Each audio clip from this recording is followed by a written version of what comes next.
इस वीडियो में हम यूपीपीएससी प्रीलिम्स एग्जाम 2025 के लिए इंडियन पॉलिटी के 2022 के प्रीवियस ईयर क्वेश्चंस के बारे में जानेंगे। पहला क्वेश्चन है, सूची 1 को सूची 2 से सुमेलित कीजिए तथा सूचियों के नीचे दिए गए कूट से सही उत्तर का चयन कीजिए।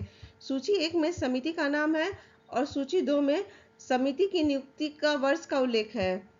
पहला है बलवंत राय मेहता समिति 1957, दूसरा है अशोक मेहता समिति 1977, तीसरा है एल.एम. सिंघवी समिति 1986 और चौथा है पी.के. थुंगन समिति 1988। कूट है ऑप्शन ए का चौथा, बी का पहला, सी का दूसरा और डी का तीसरा। ऑप्शन बी ए का पहला, बी का दूसरा, सी का तीसरा और डी का चौथा। ऑप्शन सी ए का दूसरा, बी का तीसरा, सी का पहला और डी का चौथा। और ऑप्शन डी ए का तीसरा, बी का चौथा, सी का दूसरा और डी का पहला। सही आंसर ऑप्शन बी ए का पहला, बी का दूसरा, सी का तीसरा और डी का चौथा। बलवंत राय मेहता समिति की नियुक्ति 1957 में हुई थी। अशोक मेहता समिति 1977 में बनी थी। एल.एम. सिंघवी समिति 1986 में और पी.के. थुंगन समिति 1988 में बनी थी। दूसरा क्वेश्चन है, निम्नलिखित विषयों पर विचार कीजिए तथा उन्हें क्रमानुसार जैसा संविधान में उल्लिखित है व्यवस्थित कीजिए। पहला है संघ और उसका कार्य क्षेत्र, दूसरा मौलिक कर्तव्य, तीसरा नागरिकता और चौथा राज्य के नीति निर्देशक तत्व। नीचे दिए गए कूट से सही उत्तर का चयन कीजिए। कूट है option A 2 4 1 3, option B 1 3 4 2, option C 3 1 2 4 और ऑप्शन डी 4 2 3 और 1। सही आंसर है ऑप्शन बी 1 3 4 और 2। संविधान के भाग 1 में संघ और उसके कार्य क्षेत्र का वर्णन है, भाग 2 में नागरिकता, भाग 4 में राज्य के नीति निर्देशक तत्व और भाग 4 क में मौलिक कर्तव्य का वर्णन है। तीसरा क्वेश्चन है, किस संविधान संशोधन के द्वारा दिल्ली को राष्ट्रीय राजधानी क्षेत्र बनाया गया? ऑप्शन से ऑप्शन ए 75वां, ऑप्शन बी 73वां, ऑप्शन सी 70वां और ऑप्शन डी 69वां। सही आंसर है 69वां। 69वें संविधान संशोधन अधिनियम 1991 के द्वारा दिल्ली को राष्ट्रीय राजधानी क्षेत्र बनाया गया।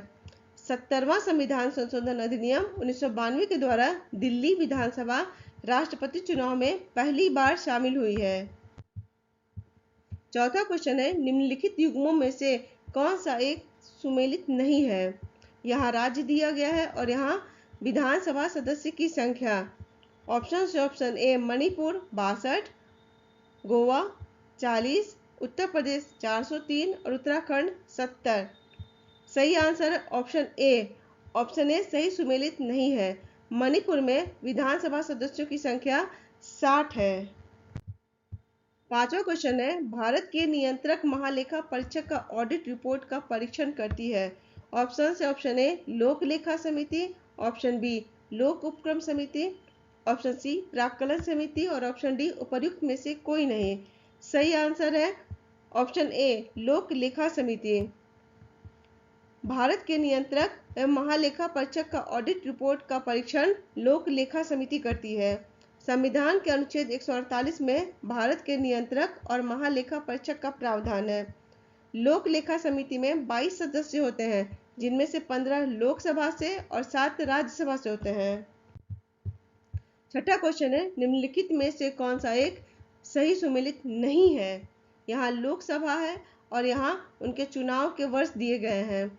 ऑप्शन ए है 13वीं 1999, ऑप्शन बी है 11वीं 1996, ऑप्शन सी 9वीं 1989 और ऑप्शन डी 7वीं 1982।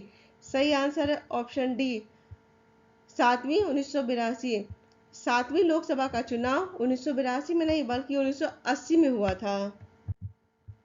सातवां क्वेश्चन है, सूची 1 को सूची 2 से सुमेलित कीजिए और सूचियों के नीचे दिए गए कूट से सही उत्तर का चयन कीजिए।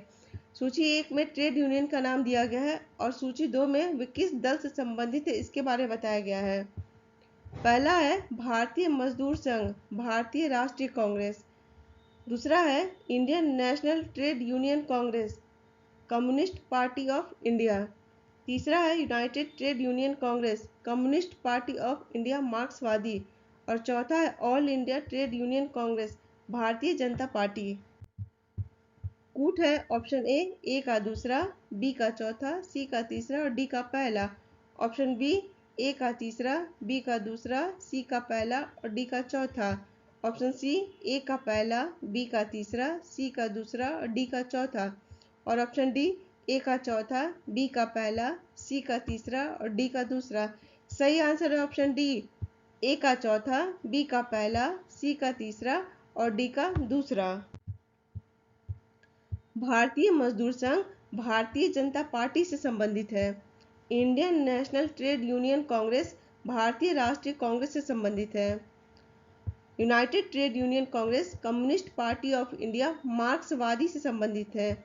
और all India trade union Congress communist party of India से संबंधित है।